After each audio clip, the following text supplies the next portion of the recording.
Salut à tous et bienvenue sur Johnny Catch. Et aujourd'hui, on se retrouve pour l'épisode 2 de notre série Pourquoi Batista est un heel exceptionnel.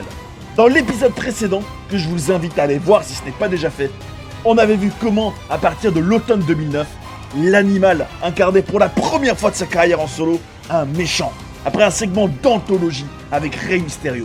Pourquoi il se sentait plus à l'aise dans ce rôle de heel et qu'est-ce qui le rendait déjà génial. Dans ce nouvel épisode, on va se plonger dans sa route vers WrestleMania 26 et sa rivalité hautement symbolique avec John Cena. Vous apprendrez entre autres les frustrations bien réelles que l'animal avait vis-à-vis de Mr. You Can See Me en coulisses.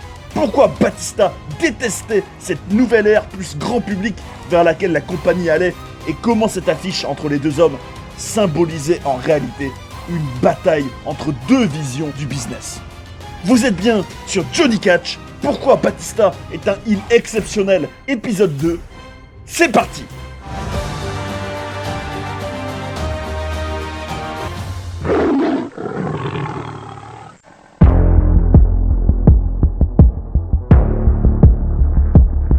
Dans le Raw après le Royal Rumble 2010, Vince McMahon est en train de mettre sous terre Bret Hart verbalement. Après s'être fait traiter entre autres de mec sans charisme et avec une tête de chien battu, le Canadien finit par s'en prendre à lui. Mais là, à la surprise générale, Batista vient à la rescousse de son patron et retient Bret pour permettre à Vince de lui cracher au visage. Alors que John Cena arrivera pour le protéger, on apprendra qu'au moment où le show n'était plus à l'antenne, Batista a tatané Cena comme il l'a rarement été. À ce moment-là, personne comprend. Pourquoi l'animal a-t-il non seulement été l'allié du grand patron, mais infligé une telle raclée au poster boy de la WWE? Au SmackDown suivant, ça devient encore plus intriguant, je trouve. Alors qu'il a un match de qualification pour Elimination Chamber contre CM Punk, Batista quitte le ring au moment où le match était censé commencer et se fait intentionnellement compter à l'extérieur du ring et perd donc le match, alors que c'était normalement sa dernière chance d'être dans le main event de WrestleMania. Encore une fois, personne comprend. Et on se demande, mais quelle mouche l'a piqué? Personnellement, je trouve que c'était original et que ça créait un vrai mystère autour de l'animal. Quelques jours plus tard à Raw, John Cena ne cherchera même pas à comprendre et demandera à Batista de venir se battre. Mais c'est Vince McMahon qui viendra à sa place. Et les raisons de cette agression la semaine précédente restent floues. Le patron laisse entendre que c'était peut-être uniquement du business. Ou alors que peut-être que tout simplement, l'animal ne l'aime pas. À SmackDown, Batista aura même le culot d'avoir tout un segment où il était censé s'expliquer et de ne pas y dire un seul mot. Même après plusieurs feintes. Ce qui est tellement une excellente action de heel selon moi. Quelques jours plus tard, Cena pense enfin avoir des explications. Et là, l'homme au sommet de la chaîne alimentaire apparaît, mais par satellite. Et toujours sans rien clarifier, juste en disant quand même qu'il sent qu'ils se retrouveront bientôt dans le ring, et qu'après ça, Mr. Hustle Loyalty Respect souhaitera que ce n'était qu'un mauvais rêve. À ce moment-là, on commence quand même à comprendre qu'une rivalité en vue de WrestleMania est en train de se mettre en place entre les deux. Et c'est intéressant de faire remarquer qu'en 2009, la WWE avait déjà prévu d'organiser un match entre eux à WrestleMania 25, qui aurait été une revanche de leur affrontement à SummerSlam en 2008.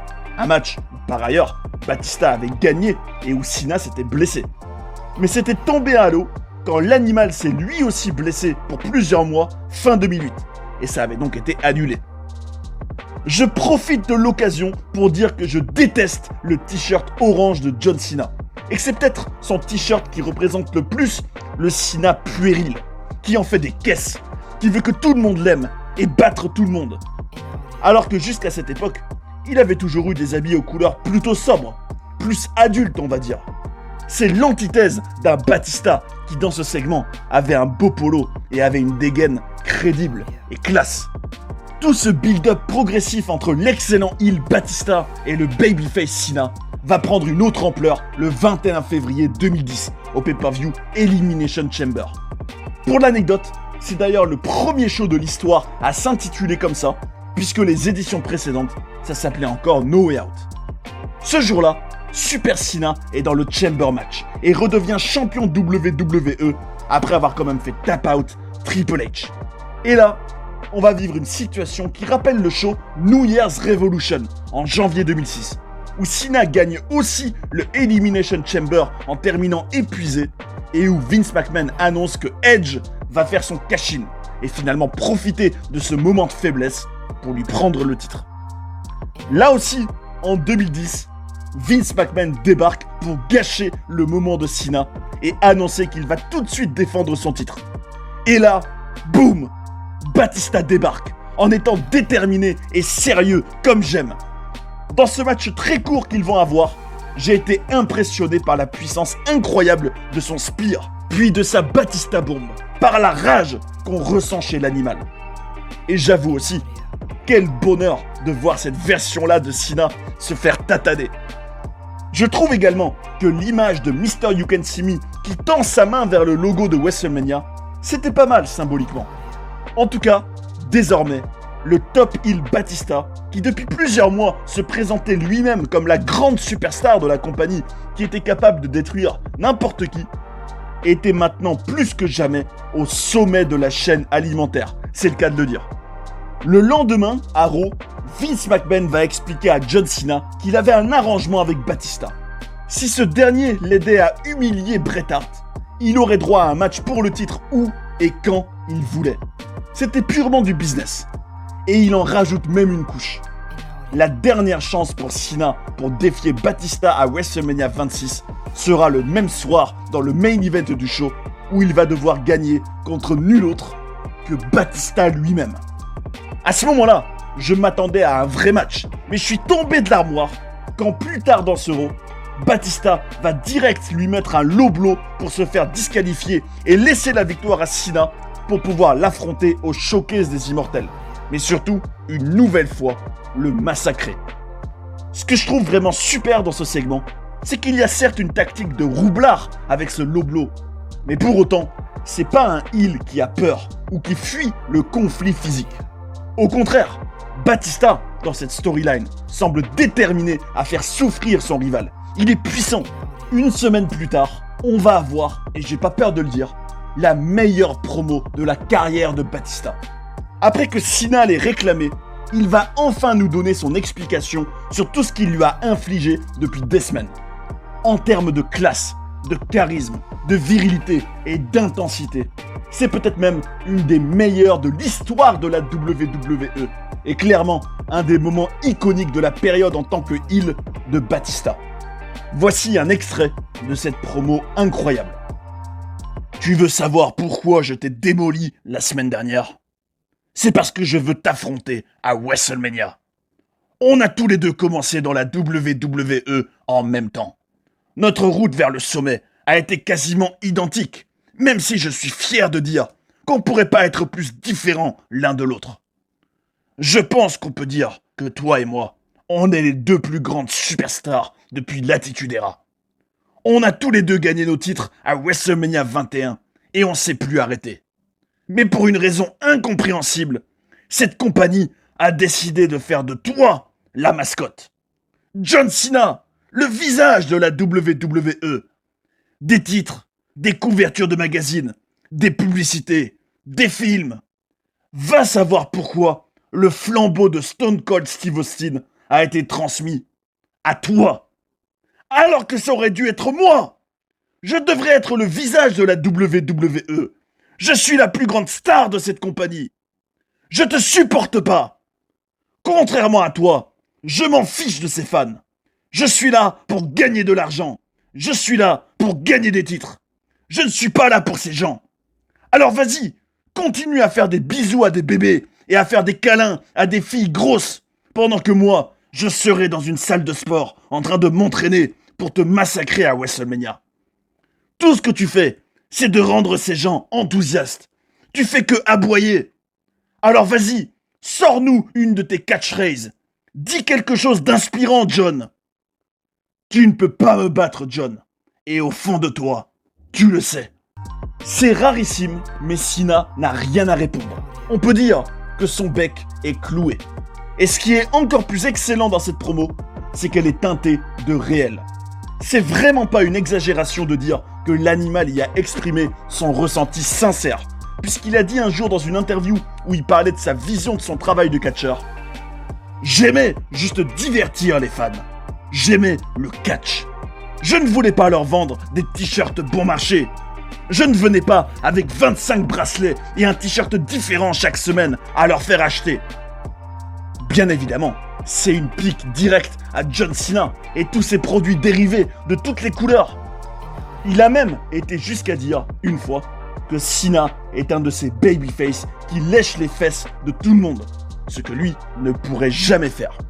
Et les frustrations que l'animal a exprimées dans cette promo à propos du fait que la WWE a choisi Cena comme son poster boy à qui on donne tout, sont aussi totalement réelles, puisqu'il a dit, je le cite: on faisait la même chose dans nos shows respectifs, mais on m'offrait beaucoup moins d'opportunités que Cena, et ça me plaisait pas.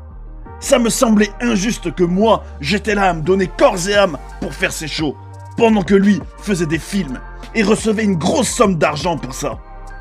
Quand j'ai demandé s'il y avait la moindre opportunité pour que je fasse moi aussi des films, ils m'ont dit que je leur appartenais et que je devais aller enfiler ma tenue pour faire le house show.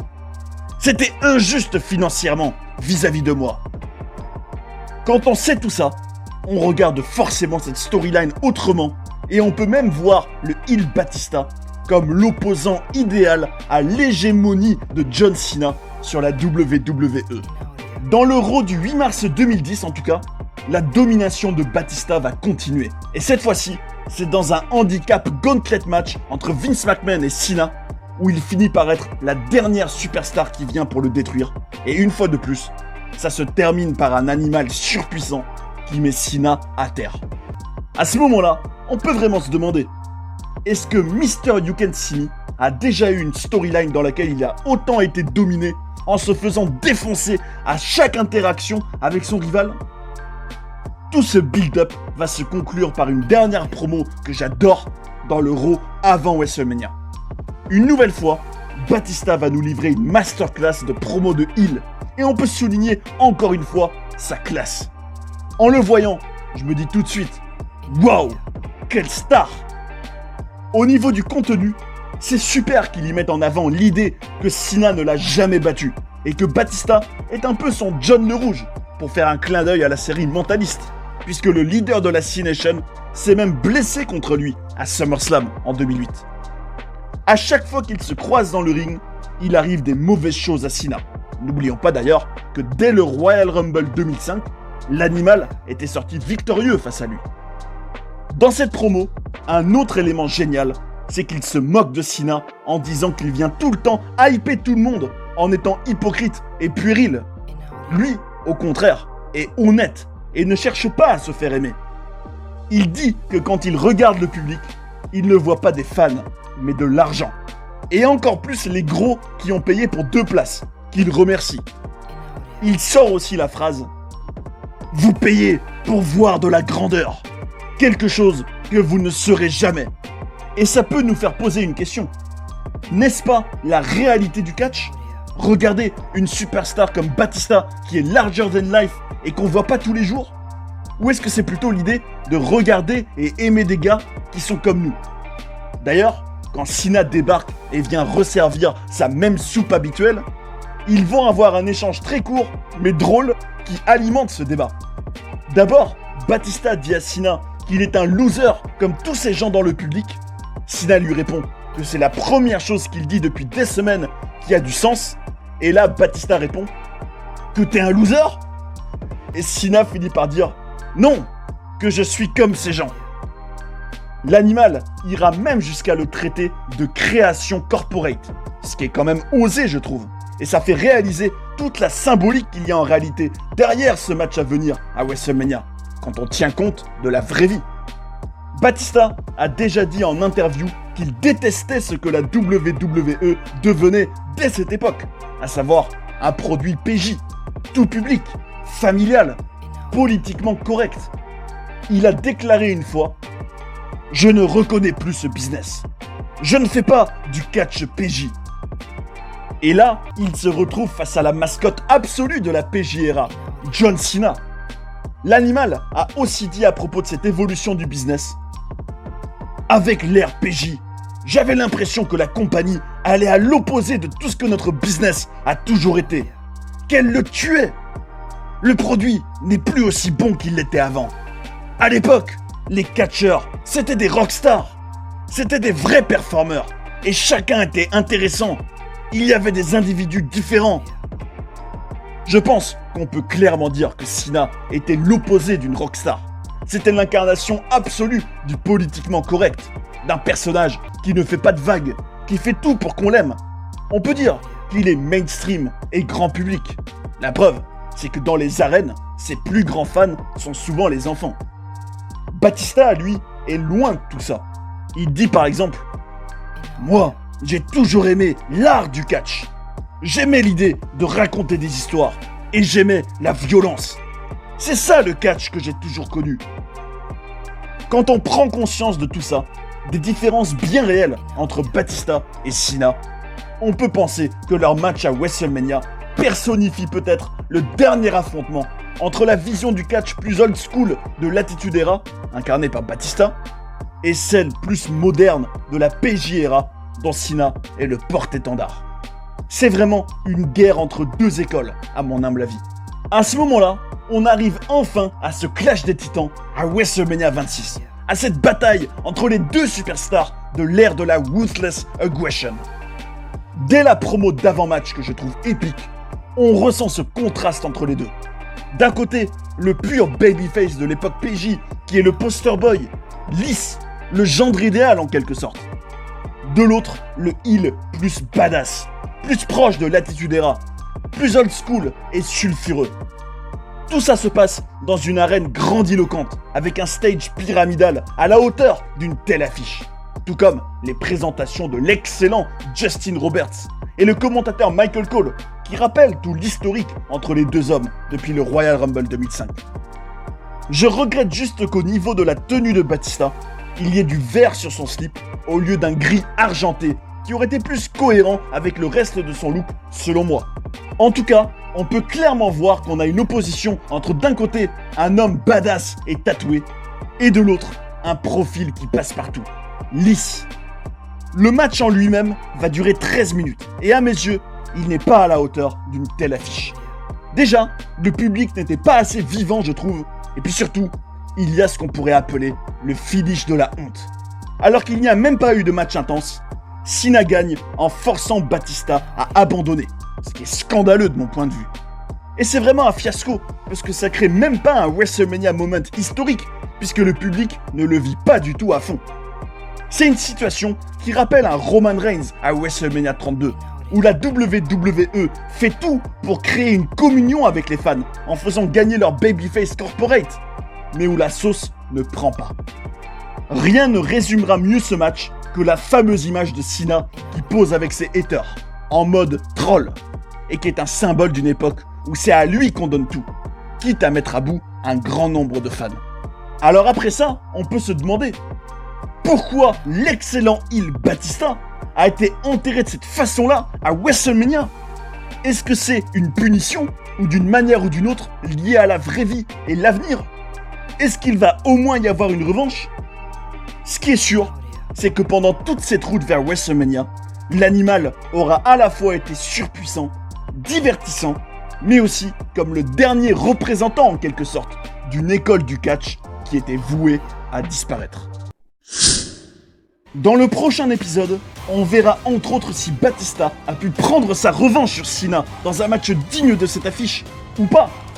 Comment celui qui était devenu le top heel de la compagnie en l'espace de quelques mois accumulait les frustrations dans la vraie vie, ce qui a fini par mener à un segment inoubliable le 24 mai 2010. Mais aussi les autres moments où l'animal a eu l'occasion d'être heel dans sa carrière depuis, et si ça a été aussi bien que ce premier run génial. En tout cas, on a pu voir tout le charisme et la grande classe de Batista dans cette route vers WrestleMania 26 à travers plusieurs scènes iconiques. À quel point cette rivalité avec Cena était teintée de réel, notamment par rapport à ce que l'animal pensait pour de vrai de l'évolution du business à cette époque. Et ça me fait vous poser une question. Est-ce que selon vous, l'émergence de cette nouvelle ère du catch plus grand public et familial a tué ce qui faisait sa force, comme le pense Batista? Dites-nous ce que vous en pensez, ce sera un plaisir de lire vos commentaires et de partager nos avis ensemble, parce que c'est le catch comme on l'aime. Si vous aussi, ça vous a excédé que Cena gagne leur match de cette manière-là à WrestleMania, explosez-moi la barre de like, partagez la vidéo et abonnez-vous pour ne pas rater les prochaines. C'est le meilleur soutien pour la chaîne. Merci beaucoup à ceux qui l'ont fait et à ceux qui le feront. On est ensemble. Prenez soin des vôtres et à bientôt sur Johnny Catch.